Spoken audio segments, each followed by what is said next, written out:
किरण जी सुनते हैं। किरण जी का कहना है, जरा गौर से सुनिएगा। किरण जी का कहना है कि चांदनी चांद से होती है, सितारों से नहीं। कि किरण जी का कहना है कि चांदनी चांद से होती है, सितारों से नहीं, और प्यार एक से होती है, हजारों से नहीं। तो हमारा आवाज नहीं, चाचा जी का आवाज सुनिएगा। चाचा जी रिप्लाई में क्या कह रहे हैं किरण जी को। हाँ तो सुनिएगा कि अगर चांदनी चांद से होगी तो सितारों का क्या होगा। अगर चांदनी चांद से होगी तो सितारों का क्या होगा। अगर प्यार एक से होगा तो हजारों का क्या होगा। अगर सुनिएगा तो जैसा तारा।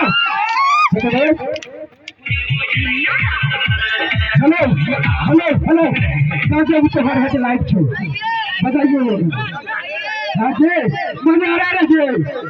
अरे मजा आ रहा तो हो तो कर हम पावर में रहिए तब ना हर रात का। अरे जियो ए गजब तो हट लाइट छो।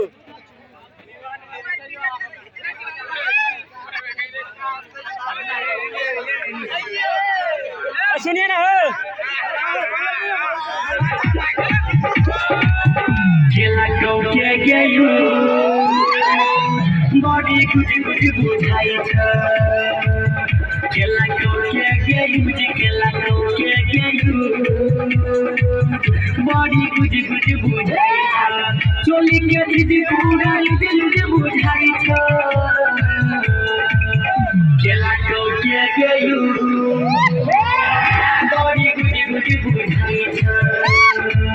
खेला के गेलू बड़ी कुछ कुछ बुझाई छ।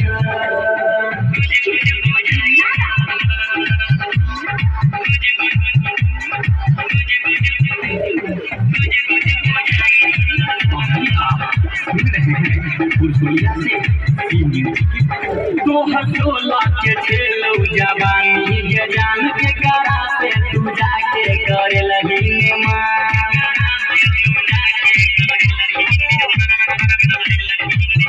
तो हसोला के खेलो जवानी के जान के करा से तू जाके करे लगी मान। के ला जवानी के बेकार खाके छौड़ा भेलो फरार पूछ तुमने ये तोरा की और अभी के बेगे तू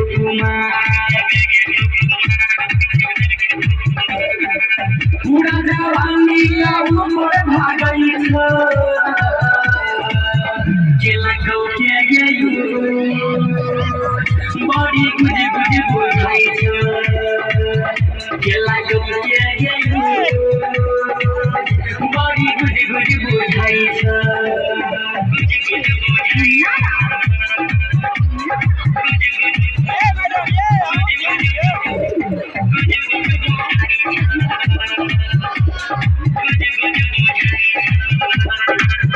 पहिले खेलो जवानी के कनी फूलल या भुला गई छो देखई में भूलल भूलल।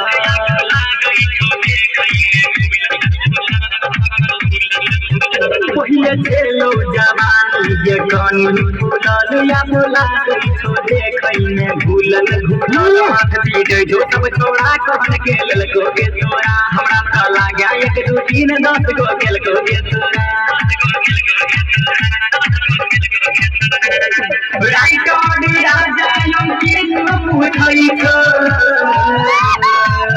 खेला के गेलू बड़ी कुछ कुछ लागई छ। खेला के गेलू बड़ी कुछ कुछ लागई छ। खेला के गेलू बड़ी कुछ कुछ बुझाई छ। केला के गेलू केला के गेलू बड़ी कुछ कुछ बुझाई छ। चोली के दीदी पूरा दिल बुझाई छ। केला के गेलू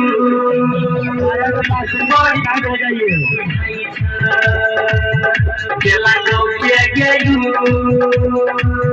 बड़ी कुछ कुछ बुझाई छ।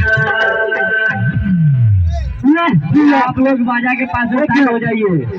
आप लोग बाजा के पास से साइड हो जाइए नहीं तो बाजा बंद हो जाएगा। आप लोग बाजा के पास से साइड हो जाइए नहीं तो बाजा बंद हो जाएगा। सब आते हो बाजा पे गिरने के लिए गिरते